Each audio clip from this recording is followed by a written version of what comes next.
Теперь давайте представим в виде схемы значения понудительного залога.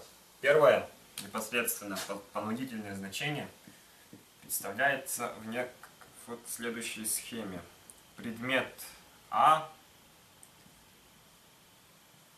заставляет предмет Б что-то сделать с предметом С. А заставляет что-то сделать, заставляет предмет Б что-то сделать с предметом С. Страдательное значение выглядит следующим образом. Предмет А заставляет предмет Б что-то сделать с этим же предметом А. Рассмотрим пример. Глагол «кылыр» – делать. Основа «кыл» – понудительный залог «кылдырар». Объект предмет А заставляет предмет Б что-то сделать с предметом С «кылдырар». Объект А заставляет, а предмет Б выполняет это действие. «Кылдырар». Значит, он будет делать. Например, предложение «Оны алғам,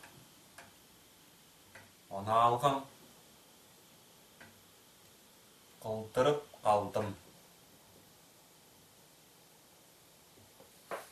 «Оны алғам, қылдырып қалдым». Здесь местоимение «я» опущено, так как имеется окончание «ам», «қалдым», что подразумевает о первом лице действующего объекта, то есть «я» непосредственно. «Оны алға» – домашнее задание. «Кылдырар» – заставил делать.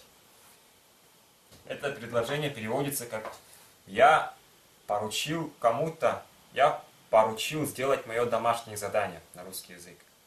Но если разобрать схему, то она выглядит следующей. Предмет объект А, то есть я заставляю кому-то, тут не указывается объект второй, объект кому-то сделать объект С домашнее задание. «Оны алға». Не я делаю домашнее задание, а я заставил объект Б сделать мое домашнее задание. «Кылдырар». «Кылдырар». Вот. Рассмотрим теперь следующий случай. Вот второе страдательное значение. Глагол «этер».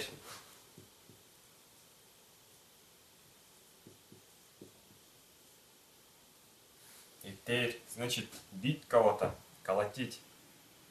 Основа «эте» оканчивается на гласную букву, значит присоединяется аффикс «т» в понудительном залоге. Будет полный глагол, будет «этетер»,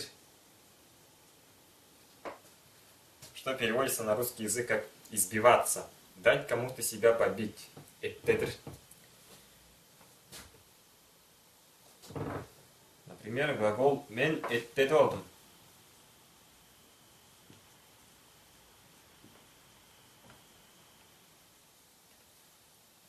Объект «я», объект «б» тут не подразумевается, опущен. Он выполнил действие по отношению к объекту А, то есть ко мне. «Этер» – бить. Объект А позволил объекту Б выполнить действие бить. Меня побили, грубо говоря. Также следует отметить, что от непереходных глаголов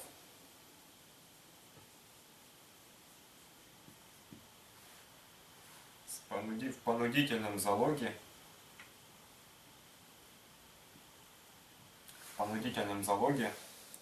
образуются только переходные глаголы.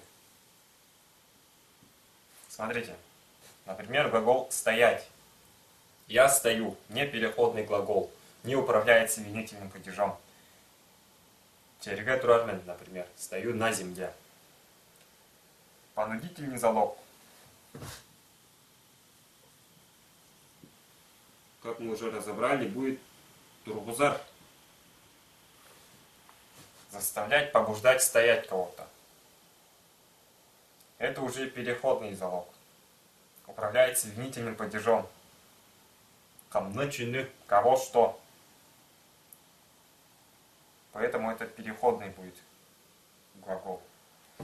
А у переходных глаголов могут образовываться как непереходные, так и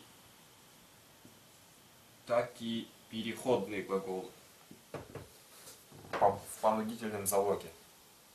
Например, переходный глагол «гөр» — смотреть. В переходном, в понудительном залоге будет «гөргүзер». «Гөргүзер». «Гөр» — переходный глагол был. В понудительном залоге «гөргүзер» — смотреть, а здесь заставлять смотреть, либо на русский язык показывать. Он тоже является переходным глаголом, потому что показывать что, кого что, заставлять смотреть что, управляется винительным падежом. Это переходный глагол понудительного залога от переходного глагола основного залога. Теперь рассмотрим вот этот случай. Этер, переходный глагол этер, бить кого-то, что-то, управляется винительным падежом. Этер. В понудительном залоге будет этедр. Этедр.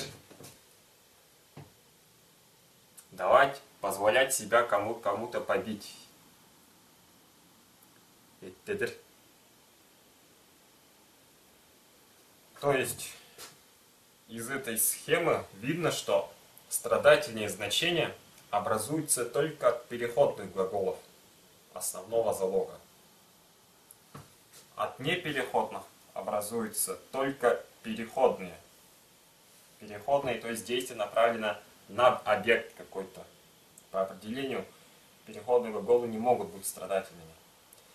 А от переходных глаголов могут образовываться как переходные, как в этом случае, так и непереходные.